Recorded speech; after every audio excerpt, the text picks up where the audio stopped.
बेटा indoor Australia. अगला देखो भाई, ईरान की कैपिटल और करेंसी। ईरान की कैपिटल क्या हो जाएगी? तेहरान। तेहरान। करेंसी क्या हो जाएगी? Oman. Capital currency of Iraq. Iraq की कैपिटल क्या हो जाएगी? बगदाद। इराक की कैपिटल क्या हो जाएगी? बगदाद हो जाएगी। और करेंसी क्या हो जाएगी? दिनार हो जाएगी। लिखो लिखो लिखो लिखो लिखो लिखो लिखो। तेहरान, ओमान, बगदाद और दिनार।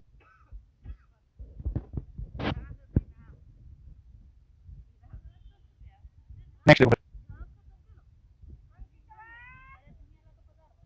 चलो देखो, capital and currency of Thailand. Thailand की बात करें कैपिटल की, क्या हो जाएगी? बैंकॉक। बैंकॉक। करेंसी की बात करें तो क्या हो जाएगी? बेहत। क्या हो जाएगी? बेहत। BAHT। बेहत। यहाँ की करेंसी हो जाएगी। यदि capital and currency of Israel बात करें तो इजराइल की कैपिटल क्या है? जेरूसलम।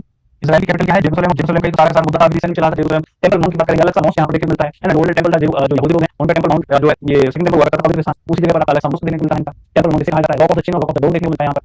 तो बड़ी समस्या है यहाँ पर, यहूदी धर्म, क्रिश्चियन धर्म और मुस्लिम धर्म, तीनों धर्मों से संबंधित हो जा रहा है।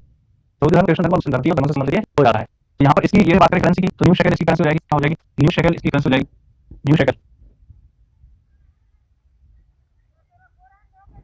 अगला रिकॉर्ड,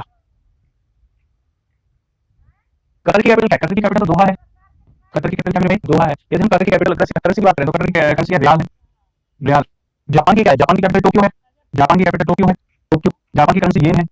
जापान की करेंसी येन है। तो कतर की कैपिटल दोहा है, करेंसी रियाल है, जापान की कैपिटल टोक्यो है, जापान की करेंसी येन है। जापान 4 मेन आइलैंड से मिलकर बना हुआ है। Hokkaido, Honshu, Shikoku, Kyushu. लिखो चलो, कई बार आपसे पूछ लेता है। लेकिन जापान की बात करें तो कौन से मेजर आइलैंड हो जाते हैं? Hokkaido, Hokkaido, Honshu, Shikoku, Kyushu. Hokkaido, Honshu, Shikoku, Kyushu. Japan के 4 मेन आइलैंड हो जाते हैं। पूछता है ये 4 मेन आइलैंड कौन से देश के हैं? जापान के। होक्काइडो, होन्शु, शिकोकू, क्यूशु, ये चारों जापान के हो जाते हैं।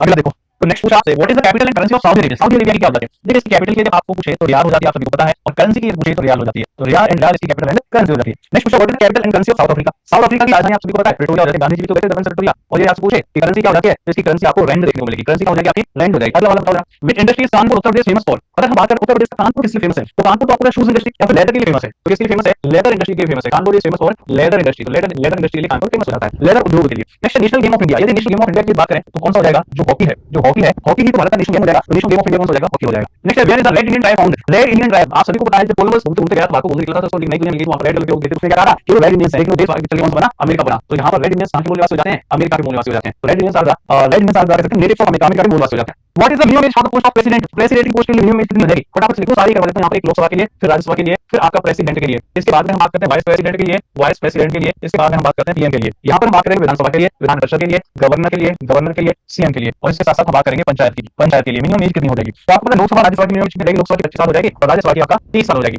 लोकसभा की 25 साल हो जाएगी, राज्यसभा की आपका 30 साल हो जाएगी। अभी बात करें प्रेसिडेंट की, तो प्रेसिडेंट की 35 साल होती है। वाइस प्रेसिडेंट किससे बनाया जाता है? ताकि वो प्रेसिडेंट की कुर्सी पर बैठ सके। वाइस प्रेसिडेंट कितनी हो जाएगी? 35 साल हो जाएगी। अब बात करें पीएम की, पीएम या तो राज्यसभा से बनेगा या तो लोकसभा से बनेगा। मिनिमम की बात करें लोकसभा से बना लेंगे, तो पीएम की कितनी हो जाएगी? 25 साल। विधानसभा, विधान परिषद की कितनी होती है? जितनी लोकसभा की होती है उतनी विधानसभा की होती है 25 साल, जितनी विधान परिषद की उतनी राज्यसभा की होती है, इसका मतलब 30 साल। यदि गवर्नर की बात करें तो प्रेसिडेंट की यहाँ पर गवर्नर कराने राज्य को सीधी कितनी होती है? 35 साल होती है, 35 होती है। सीएम की कितनी होती है? सीएम विधानसभा, विधान परिषद के मिनिमम की जब हम बात करेंगे तो विधानसभा से मान लेंगे, इसका मतलब 25 साल मान लेंगे। और पंचायती राज की बात करें एज की कितनी हो जाएगी? 21 ईयर्स हो जाएगी। पंचायती राज की एज की बात करें तो वो 21 ईयर्स हो जाएगी। ठीक है, कौन सी हो जाएगी? 21 ईयर्स हो जाएगी। क्लियर है? आगे बात समझ में चलिएगा। नेक्स्ट बात करते हैं, आइए अपने प्रश्न। तो minimum age for the post of president of India. President की मिनिमम एज कितनी हो जाएगी? मिनिमम आयु कितनी हो जाएगी? 35 ईयर्स हो जाएगी। प्रेसिडेंट की मिनिमम आयु कितनी हो जाएगी भाई? 35 वर्ष हो जाएगी। 35 वर्ष मिनिमम आयु हो जाएगी। नेक्स्ट आपसे पूछ रहा है, क्या पूछा है? What is the minimum age for the post of vice president. Vice president के लिए मिनिमम आयु कितनी हो जाएगी? इसलिए हमने कितनी बात की, इसलिए भी आपका 35 वर्ष हो जाएगी। कितनी हो जाएगी? 35 वर्ष हो जाएगी मिनिमम आयु। What should be the minimum age for the post of governor. Governor के लिए कितनी हो जाएगी? ये भी हमने बात कर ली। गवर्नर के लिए भी 35 वर्ष हो जाएगी। गवर्नर के लिए भी मिनिमम आयु 35 वर्ष हो जाएगी, ये भी हमने बात कर ली। What is the retirement age for supreme court जज। सुप्रीम कोर्ट के जज के लिए रिटायरमेंट एज कितनी हो जाती है भाई? सुप्रीम कोर्ट के जज के लिए एक काम करो, सुप्रीम कोर्ट और हाई कोर्ट एक साथ बना ही लो। एक तरफ लिख लो सुप्रीम कोर्ट, सुप्रीम कोर्ट, और एक तरफ लिख लो हाई कोर्ट। अब यहाँ पर सारी देख लो, क्या क्या देखोगे आप? देख लो अपॉइंट कौन करता है, रिजाइन किसको देते हैं, ओथ कौन दिलाता है, और रिटायरमेंट एज कितनी होती है। यदि आपसे बात करें कि सुप्रीम कोर्ट की रजिस्ट्री नियुक्ति किसके द्वारा की जाती है? प्रेसिडेंट के द्वारा। रिजाइन किसको देते हैं? प्रेसिडेंट को। ओथ कौन दिला रहा है? प्रेसिडेंट। रिटायरमेंट एज कितनी होती है? 65 वर्ष, 65 ईयर्स। अब बात करें हाईकोर्ट की, तो हाईकोर्ट के जज को अपॉइंट कौन करता है? प्रेसिडेंट। हाईकोर्ट के जजेस रिजाइन किसको देते हैं? प्रेसिडेंट को। यहाँ पर बस डिफरेंट जो है वो ये है, इनको शपथ कौन दिलाता है? इनको शपथ दिलाता है गवर्नर। कौन दिलाता है शपथ? गवर्नर। और इसके अलावा रिटायरमेंट एज कितनी होती है? 62 साल होती है। हाईकोर्ट के जज की जो रिटायरमेंट एज है वो 62 साल होती है, और इनको शपथ गवर्नर दिलाता है। ये दोनों बातों में थोड़ा सा डिफरेंस है। लिखिए जरा, आ जाओ देख लो इसको, आ जाओ क्वेश्चन पर। क्वेश्चन क्या कह रहा है कि सुप्रीम कोर्ट के जज की मिनिमम एज कितनी हो जाएगी? रिटायरमेंट एज कितनी हो जाएगी? 65 ईयर्स हो जाएगी सुप्रीम कोर्ट के जज की। यदि आपसे पूछे हाईकोर्ट की जज की रिटायरमेंट एज कितनी जाएगी, तो रिटायरमेंट एज 62 इयर्स हो जाएगी, कितनी जाएगी 62 इयर्स हो जाएगी। सुप्रीम कोर्ट की जज की रिटायरमेंट एज आपका 65 इयर्स हो जाएगी, और हाईकोर्ट की जज की रिटायरमेंट एज आपकी 62 इयर्स हो जाएगी। ये आपको देखने को मिल जाता है यहाँ से। नेक्स्ट बात करते हैं, ये हो गया। इसके बाद में बात करते हैं what is the minimum age to become a member of Lok Sabha. Lok Sabha का सदस्य बनने के लिए मिनिमम एज कितनी चाहिए, तो लोकसभा का तो मैंने आपको बता दिया 25 वर्ष चाहिए, 25 वर्ष चाहिए। What is the minimum age to become a member of Rajya Sabha, तो राज्यसभा का सदस्य बनने के लिए मिनिमम आयु कितनी चाहिए, राज्यसभा का सदस्य बनने के लिए मिनिमम आयु 30 वर्ष चाहिए। लोकसभा की 25 वर्ष चाहिए, राज्यसभा की आपको 30 वर्ष चाहिए। नेक्स्ट आ जाओ, व्हाट इज आर्टिकल 12 से 35 रिलेटेड, आर्टिकल 12 से 35 किससे संबंधित हो जाते हैं, बात को समझने की कोशिश करना जरा। आर्टिकल 12 से 35 जो रिलेटेड हो जाते हैं वो पार्ट नंबर 3 में आते हैं। पार्ट नंबर 3 किससे संबंधित है, पार्ट नंबर 3 आपका फंडामेंटल राइट्स से संबंधित है, फंडामेंटल राइट्स से संबंधित है, मौलिक अधिकार जिन्हें कहा जाता है। यदि आपसे पूछे मौलिक अधिकार कहां से लिया गया है, इनको यूएसए से लिया गया है। यदि पूछे इनका गारंटर कौन हो जाता है, कि गारंटर मिलेंगे मिलेंगे, इनका गारंटर सुप्रीम कोर्ट जाता है या फिर जुडिशरी, क्योंकि सुप्रीम कोर्ट भी जुडिशरी का सुप्रीम कोर्ट जाता है। ऑप्शन सुप्रीम कोर्ट ना दे तो आपको न्यायपालिका देगा, वैसे नहीं तो सर्वोच्च न्यायालय ही देगा, सर्वोच्च न्यायालय, सर्वोच्च न्यायालय आपको ऑप्शन देगा मौलिक अधिकार। पार्ट 3 को और किस नाम से जाना जाता है, पार्ट 3 को आपको मैग्ना कार्टा कहा जाता है, क्योंकि दुनिया में सबसे पहले राइट की बात जो रिटन डॉक्यूमेंट की थी वो इंग्लैंड के किंग जॉन के द्वारा 1215 में पेश किया गया था, उसका नाम क्या था, उसका नाम मैग्ना कार्टा था। तो ये भी आपका मैग्ना कार्टा हो जाते हैं। Article 14 is related to, article 14 किससे संबंधित है, राइट टू इक्वालिटी, समानता का अधिकार। आर्टिकल 14 किससे संबंधित है, समानता का अधिकार या फिर राइट टू इक्वालिटी, समानता का अधिकार कह लो या फिर राइट टू इक्वालिटी कह लो, राइट टू इक्वालिटी से संबंधित हो जाता है। वैसे इसमें एग्जैक्टली देखा जाएगा तो वो देखा जाएगा equality before and equal protection of law, कानून की समक्ष समता और कानून का समान संरक्षण। आर्टिकल 14 में क्या दिखा, कानून की समक्ष समता और कानून का समान संरक्षण आपको देखने को मिल जाएगा, वो रहता है article 182, article number 14 question number 182। अच्छा तो फटाफट चलिए अगले वाला क्या है, आर्टिकल 17 किससे संबंधित है, अबॉलिशन ऑफ अनटचेबिलिटी। क्या, अबॉलिशन ऑफ अनटचेबिलिटी। गांव वगैरह में दिखा ना जाति के नाम से संबंधित कर देते हैं लोगों को, ऐसा नहीं करना है। तो अस्पृश्यता का उन्मूलन, क्या अस्पृश्यता का उन्मूलन, उन्मूलन, अस्पृश्यता का उन्मूलन। नेक्स्ट आर्टिकल 21 किससे संबंधित है, आर्टिकल 21 की मैं बात करूं तो इसमें आता है right to life and personal liberty. Article 21 में देखने को मिलता है भैया आपको right to life and personal liberty. ये पॉलिटिकल वन होगा वो उसमें आपको देखने को मिल जाएगा, ठीक है। पर्सनल लिबर्टी सारी चीजें बता रखी। राइट टू लाइफ जीने का अधिकार एवं व्यक्तिगत स्वतंत्रता, राइट टू लाइफ होता है जीने का अधिकार, राइट टू लाइफ का मतलब क्या हो गया, जीने का अधिकार। और इसके साथ साथ पर्सनल लिबर्टी का मतलब होता है व्यक्तिगत स्वतंत्रता, व्यक्तिगत स्वतंत्रता, व्यक्तिगत स्वतंत्रता है इसी के तहत आता है स्वतंत्रता, इसी के तहत आता है राइट टू प्राइवेसी। आपसे पूछ लेता है निजता का अधिकार, राइट टू प्राइवेसी, या फिर आपसे कह सकते हो निजता का अधिकार, निजता का अधिकार, राइट टू प्राइवेसी कह लो या फिर आप इसको कह सकते हो निजता का अधिकार। जो निजता का अधिकार है वो आपको देखने को मिलेगा राइट टू आर्टिकल नंबर 21 में, जैसे खाने का अधिकार, सोने का अधिकार, नहाने का अधिकार, ऐसा सांस लेने का अधिकार, हेल्थ एनवायरनमेंट का अधिकार, ये सारे अधिकार इसमें आते हैं आर्टिकल 21 में, ठीक है। राइट टू प्राइवेसी भी देखने को मिल जाता है आर्टिकल नंबर 21 में। बहुत बेहतरीन हो गया। अच्छा आर्टिकल 24 की बात करें तो वो चाइल्ड लेबर को बैन करता है, लिख लीजिए आर्टिकल नंबर 24। आर्टिकल 24 इसको बैन करता है, बैन करता है चाइल्ड लेबर को, बाल श्रम को, जो बाल श्रम हो जाता है तो बाल श्रम को बैन करता है आर्टिकल नंबर 24। नेक्स्ट अगला देखो, ये होगा क्वेश्चन नंबर 24। अगला देखो, अगला बताओ भाई। आर्टिकल 36 से लेकर के 51 तक किससे संबंधित है, तो भाई साहब आर्टिकल 36 से लेकर के 51 तक पार्ट नंबर 4 देखने को मिलता है। तो ये 3-4 पार्ट हैं जो मैं आपको बता देता हूं, ध्यान से सुनना जरा। आपसे पूछते हैं पार्ट नंबर 1 किससे संबंधित है। यदि पार्ट नंबर 1 की बात करें तो इसमें आपको यूनियन, इसमें आपको देखने को मिलेगा union and it's territory, union and it's territory, संघ एवं उसका राज्य क्षेत्र, union and it's territory. Article में बात करूं तो 1 to 4 आपको देखने को मिल जाएगा। दूसरा जो हो जाता है वो हो जाता है पार्ट नंबर 2। पार्ट नंबर 2 का है सिटीजनशिप, सिटीजनशिप मींस नागरिकता, नागरिकता। इसमें आपको आर्टिकल्स देखने को मिलेंगे 5 से लेकर के 11 तक। इसके बाद में जो तीसरा आता है वो आता है पार्ट नंबर 3। पार्ट नंबर 3 की हम बात करें तो इसी को फंडामेंटल राइट्स कहा जाता है। फंडामेंटल राइट्स का मतलब होता है मौलिक अधिकार,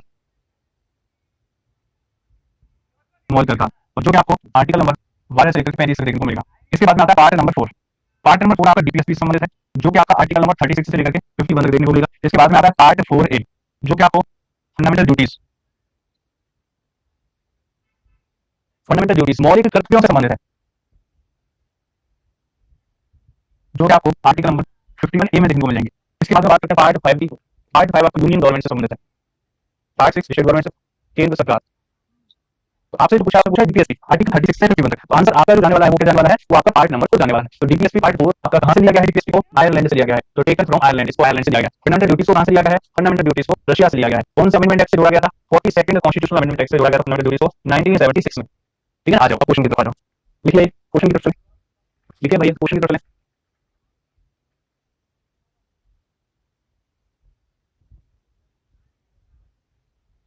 क्वेश्चन क्या है, आर्टिकल 36 से, तो पार्ट नंबर 4 है, पार्ट नंबर 4 कहां से संबंधित है, डीपीएसपी से। आर्टिकल ऑफ कहां से लिया गया, ये आपने देख लिया, इसको आयरलैंड से लिया गया। इसको क्या कहा जाता है, इसको नोबल फीचर कहा जाता है। तो नोबल फीचर कहा है, किसने कहा है noble feature, B R Ambedkar साहब ने, जो भीमराव अम्बेडकर साहब जाते हैं, उन्होंने पार्ट नंबर 4 को नोबल फीचर कहा है। और इसका इसका मकसद क्या है डीपीएसपी का, एक कल्याणकारी राज्य की स्थापना करना, एक वेलफेयर स्टेट की स्थापना करना। इसका मकसद क्या हो जाता है, एक वेलफेयर स्टेट की स्थापना करना, to establish a welfare state in India. मकसद क्या हो जाता है, to establish a welfare state, welfare state in India, Bharat में एक कल्याणकारी राज्य की स्थापना करना, भारत में कल्याणकारी राज्य की स्थापना करना, भारत में कल्याणकारी राज्य की स्थापना करने से मकसद हो जाता है। बात समझ में क्लियर है। अच्छा इसी में आर्टिकल देखने को मिलेगा डीपीएसपी में आपको, जिसको बोलते हैं आर्टिकल नंबर 44, बड़ा इंपॉर्टेंट है। आर्टिकल नंबर 44 जो समान दिख रहा है, समान दिख रहा है समान नागरिक संहिता, uniform civil code, uniform civil code पूछा जा सकता है, समान नागरिक संहिता, समान नागरिक संहिता, यूनिफॉर्म सिविल कोड। और ये जो बात करें यूनिफॉर्म सिविल कोड की कहाँ पर है भारत में, एक तो गोवा में है और एक आपका उत्तराखंड में है, ठीक है ना, एक तो गोवा में है एक उत्तराखंड में है uniform civil code. Uniform civil code का मतलब है समान नागरिक संहिता, सभी नागरिकों के लिए जो रिलीजियस कोड्स हैं वो भी समान हो जाते हैं, उसी को यूनिफॉर्म सिविल कोड कहा जाता है। सभी नागरिकों के लिए जब रिलीजियस कोड्स भी समान हो जाते हैं उसी को यूनिफॉर्म सिविल कोड कहा जाता है। व्हाट इज आर्टिकल 51 ए से संबंधित, आर्टिकल 51 ए से संबंधित है, देख लो फिर से, आर्टिकल 51 ए से संबंधित है। ये बात करें 51 ए की तो ये संबंधित हो जाता है आपका फंडामेंटल ड्यूटीज से। फंडामेंटल ड्यूटीज, ये फंडामेंटल ड्यूटीज की बात की जाए तो इनको मौलिक कर्तव्य कहा जाता है। अब इससे संबंधित सारी बातें करवा रहा हूं ताकि गलत ना हो, ध्यान से सुनना। तो सरकार के द्वारा 1976 में, भारत सरकार के द्वारा 1976 में 1976 भारत सरकार ने कमेटी बनाई थी जिसका नाम था सरदार स्वर्ण सिंह कमेटी। सरदार स्वर्ण सिंह कमेटी। तो आपसे स्वर्ण सिंह कमेटी, आपसे क्वेश्चन ऐसे पूछा जाता है कि किस कमेटी की सिफारिश पर फंडामेंटल राइट्स फंडामेंटल ड्यूटीज को जोड़ा गया था। तो सरदार स्वर्ण सिंह कमेटी ने इससे सिफारिश की थी कि हमें फंडामेंटल ड्यूटीज को भारतीय संविधान में जोड़ देना चाहिए। तो इसके कहने पर जोड़ा गया और इनको जोड़ने के लिए एक नया पार्ट बनाया गया, पार्ट 4A, और इसके लिए एक नया आर्टिकल बनाया गया, आर्टिकल 51A। और इसमें कुछ भी जोड़ने के लिए आपको पता है अमेंडमेंट करना पड़ता है। उस चीज के लिए किया गया 42nd कॉन्स्टिट्यूशनल अमेंडमेंट। क्या किया गया? 42nd कॉन्स्टिट्यूशनल अमेंडमेंट किया गया 1976 में। और 42वें संविधान संशोधन अधिनियम से 1976 में 10 ड्यूटीज को जोड़ा गया, 10 ड्यूटीज को जोड़ा गया। बाद में एक ड्यूटी और जोड़ी गई, जो एक ड्यूटी जोड़ी गई और ये क्या है? ये है शिक्षा का अधिकार, राइट टू एजुकेशन। ये क्या है? ये है शिक्षा का अधिकार, राइट टू एजुकेशन। और जो ये शिक्षा का अधिकार है इसको जोड़ा जाता है भाई 86वें संविधान संशोधन अधिनियम से, 86 कॉन्स्टिट्यूशनल अमेंडमेंट एक्ट से 2002 में। तो ऐसे करके ये ड्यूटीज आपका 10 और 11 बन जाती है। ये आपसे पूछे इनको कहां से लिया गया है? Taken from. तो टेकन फ्रॉम में आप कह सकते हो इनको रशिया से लिया गया है। यदि रशिया ऑप्शन में ना मिला तो यूएसएसआर आपको ऑप्शन में मिल जाएगा। तो इनको रशिया से लिया गया है या फिर यूएसएसआर से इनको लिया गया है। आई बात समझ में क्लियर हुई? कुछ बातें आई बात समझ में क्लियर हुई? कुछ बातें चलेगा? चलिए अगला अगला क्या? तो ये हो गया आपका। अच्छा इसका ये वाला क्वेश्चन आ गया 51 ए रिलेटेड आएगा 51 ये किससे संबंधित है? मौलिक कर्तव्य, फंडामेंटल ड्यूटीज। अभी भी देखा मौलिक कर्तव्य, फंडामेंटल ड्यूटीज। अगला देखो ये हो गया, ये हो गया, अब ये भी हो गया वाजिब।